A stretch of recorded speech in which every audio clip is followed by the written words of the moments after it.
Hi all, let's look at another amazing game from the US Chess Championship played this year. Wesley So playing against Gata Kamsky. Gata Kamsky has a reputation of being a really solid player, especially with the white pieces, often playing the London system, the dreaded London system I should say. But with the black pieces, after e4 from Wesley, we go into a very standard Roy Lopez, and it's known as the Rxa8 system, the variation chosen in particular by black. The Rxa8 is characterized after this pretty standard set of moves by that knight maneuver. Do you see that knight maneuver going back, the knight retreating here, yes, at move 9 to go to d7. Also, of course, it means c5 might be possible at some point. So this is pretty standard stuff, and white chooses a very standard knight maneuver himself. This knight going to g3 to either f5 square. Black deprives the knight jumping into f5 at a slight cost to the dark squares here. Bishop g5, and if white's given another move, then queen d2 will stop h6. So if black wants the opportunity to kick the bishop, now is a good time, and he does so. h6, and the bishop just drops back to d2, so not interrupting control of e4 here, and still supporting a battery with queen c1 just to probe h6. Bishop g7, but there's play on this side of the board now. a4, c6, a takes b, a takes b. You might wonder, what is this about? Exchanging a pair of rooks over here. Rook takes. The queen is slightly inconvenienced for a moment, going all the way to a8.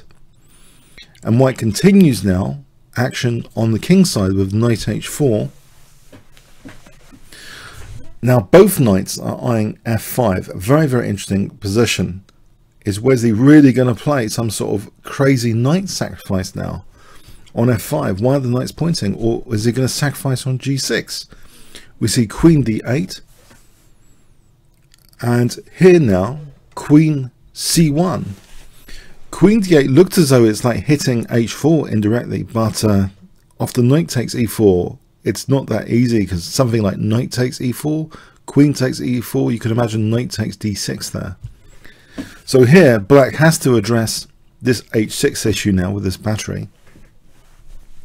And he plays king h7. The unfortunate downside of king h7 is that this bishop is x-raying the king there on that diagonal.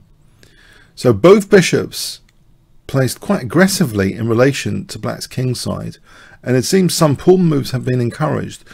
But doesn't it look kind of bog standard, this position? Has black really done something incredibly wrong?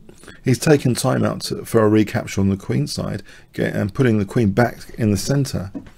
But this is an amazing idea now white plays.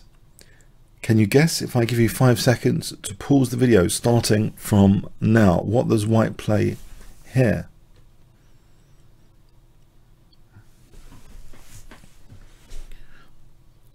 Okay, knight hf5. Yep, a knight sacrifice for one pawn initially. If black doesn't take, then h6 is a big problem. There's 3 pieces also on h6. The knight's also hitting d6, threatening knight takes d6, forking the bishop and rook. So black is kind of obliged to take this. After knight takes f5, okay, it's one pawn for the piece, but also h6 is vulnerable here, and Gata's in a very tricky position now. He plays actually rook e6, and we see 2 pawns now. Bishop takes h6. Black dare not take on h6 because queen takes is mating the next move on g7. So we see knight e8, hitting that bishop with the rook as well, defending g7 with the knight as well. But the important thing is not to allow queen h6, so the rook is laterally defending. So is this defensive posture adequate?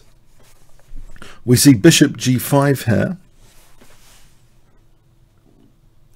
Now perhaps this is a very important position defensively. Perhaps the black queen should have considered fleeing somewhere.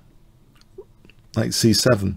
This might be a major mistake, which doesn't help black. This next move, bishop f6, it seems very logical in many respects, because surely as long as h6 is covered, where is white's attack coming next? As long as this bishop isn't a monster on the diagonal. We see bishop takes f6, and here now again it's a very, very tricky position. How does black want to take on f6? It can't take with either knight because queen h6 is mating, or near mating, because there's also a rook left at white's disposal with rook e3. So even if this knight is defending g7, you can imagine after king g8, rook e3 to g3 is going to be terminal. Well, here we see queen takes f6, but there's a very, very powerful move indeed played in this position. Can you see what white plays here? If I give you 5 seconds to pause the video starting from now.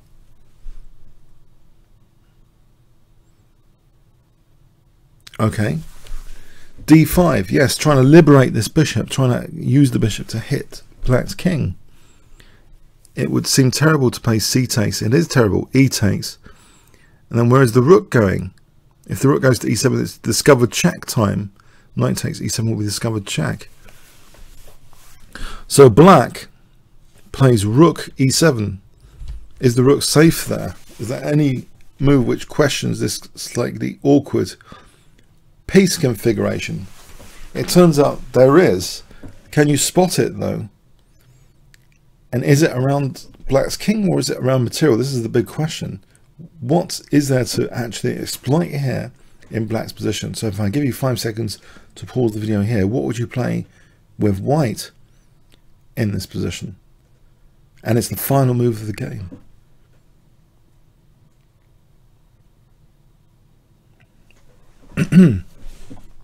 Okay, g4. Unbelievable. But the rook is in a really unfortunate position here in relation to that knight. If the queen flees, then knight takes e7, but g5 is threatened, and it's difficult for black to do anything about g5. This is a pretty hopeless position, in fact. There's simply not enough time to do anything about g5, and black doesn't want to open up this diagonal. And it doesn't even help. C takes d, g5. Queen moves, knight takes e7 after. So Gata Kamsky has just lost in what seems to be a very solid opening in just 28 moves. Yeah, this piece sacrifice has caused no end of difficulties for black, not just for his king safety, but for his pieces being congested and that unfortunate rook on e7. So yeah, this was the staggering round 1 entrance for Wesley So this year in the 2016 US Chess Championship.